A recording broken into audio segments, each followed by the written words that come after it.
For some reason, urban areas don't like it when you use explosives in their sewers. So, in lieu of that, we've come to our favorite place in California where we can blow large things up and even dig holes in the ground, Ione, California. Thanks to its remote location, Ione is the perfect place for some manhole mayhem. But the digging will come later. Now, obviously, since the A-Team placed their sticks of dynamite inside a sewer, we are going to do the exact same thing. Perfect! Nice ride. But it raises the question, why would they go to the trouble? I mean, what's the difference between it on the ground and in the sewer? And this leads to the A-Team's MO, which is they don't ever want to kill the bad guys. They just want to neutralize them as a threat. So in order to test whether or not their method is truly non-lethal, we're going to need a control. That is, 9 sticks of dynamite, just like the clip, placed on the ground with this car placed right on top of it. Find out what happens to the driver of the car when we blow that up. My prediction, it's not going to be pretty. So with the car from the clip, the guys are green lighting a control test. What's next? Buster. Will a dynamite detonation outside a sewer cause casualties where an internal one would not?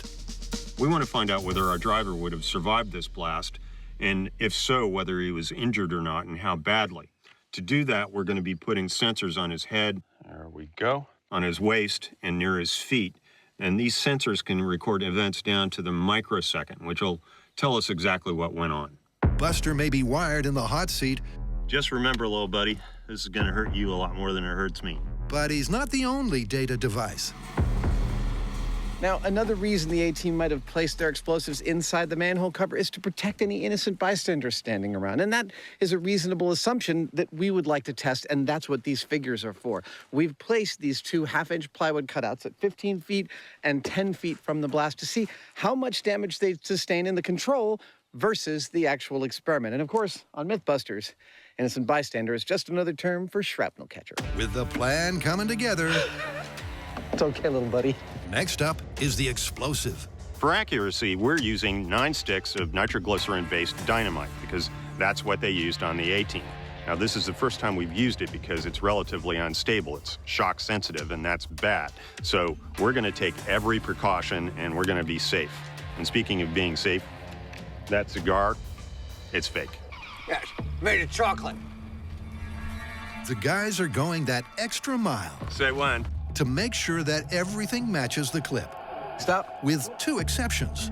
First, the control test has no sewer. And second, Also in the clip, the car is moving, and we are not doing that for 2 very good reasons. Number 1, it doesn't make any difference to the physics, but 2, and most importantly, we want to be able to compare our control blast against the blast when we dig the sewer and put the dynamite in there. And in order to compare those 2 exactly, we need the dynamite in the same spot on both blasts. And in order to guarantee that, well, we're just not moving the car. That is our plan.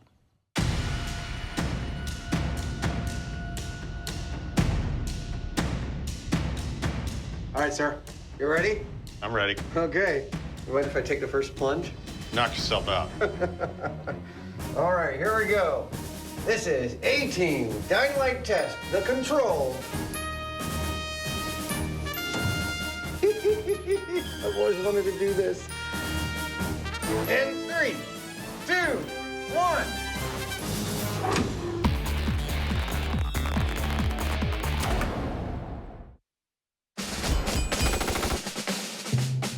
in the Mythbusters A-Team special, These things taste terrible. the guys were wired up to a countdown In 3, 2, 1. that just got cut. What happened to our countdown? We'll get right back to it, I promise. I just wanted to remind everybody that what we are testing is how lethal 9 sticks of dynamite detonated on the ground under a car are to both the driver of that car and to innocent bystanders on the street. That is our control test. Now, back to our regularly scheduled countdown.